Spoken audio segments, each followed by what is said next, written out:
When we talk about thoughts and emotions, so many times I've been posed with this question: how do I handle my negative thoughts? I want to control my thoughts.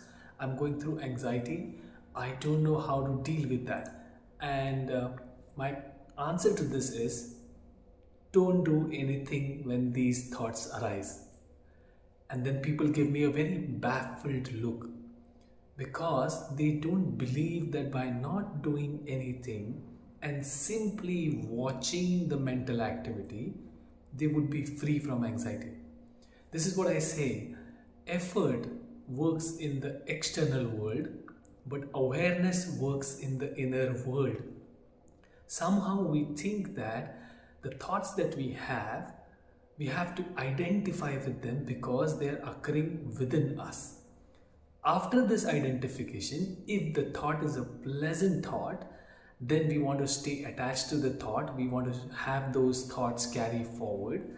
And if it is an unpleasant thought, then we develop aversion. We want to kick that thought away or never have that thought again in our mind. So, this whole battle of preserving the positive and discarding the negative starts, and we exert more effort so that we can have control over our thoughts. But we have tried this so many times and all of us have failed. How many thoughts can you really control? Because we have more than 50,000 thoughts a day.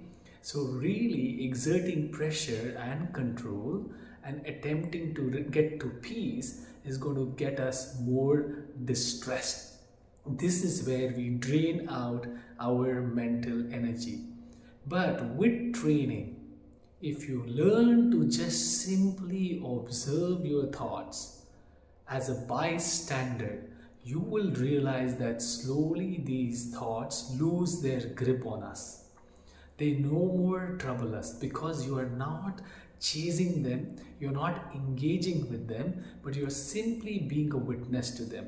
And witnessing means simply bringing awareness to any kind of thought: pleasant thought, unpleasant thought, or a neutral thought. Because there is strong identification with the thought, we feel that we have to take further action on each and every thought that arises in our mind. This can actually make the mind more disturbed. Now, the question is, can we develop this capacity to observe our own thinking? Yes.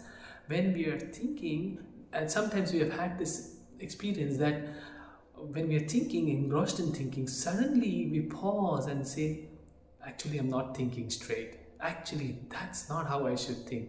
What does that mean? It means that we have the ability to watch our own thinking, but because we get so carried away with our thinking, then we get stuck into the vortex of it, and now we can't stand away from our own thoughts and just observe them non judgmentally. If we daily develop this ability that we develop in our mindfulness meditation, this comes to rescue for us when we are stuck into unnecessary thinking, which is pulling us into anxiety, which is taking us away from the present moment, and we don't even realize how stuck we are with our thoughts.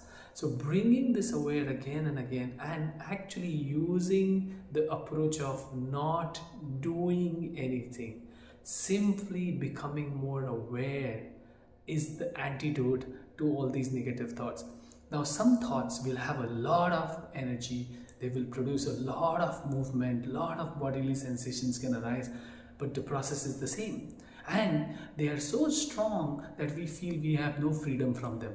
But with practice, bringing our awareness again and again, observing whatever is arising, getting in touch with the sensations that you feel in the body, slowly you will realize that all the mental content, if we don't tamper with it, if we don't exert pressure, if we don't try to control it, it self dissolves. And that is the beauty.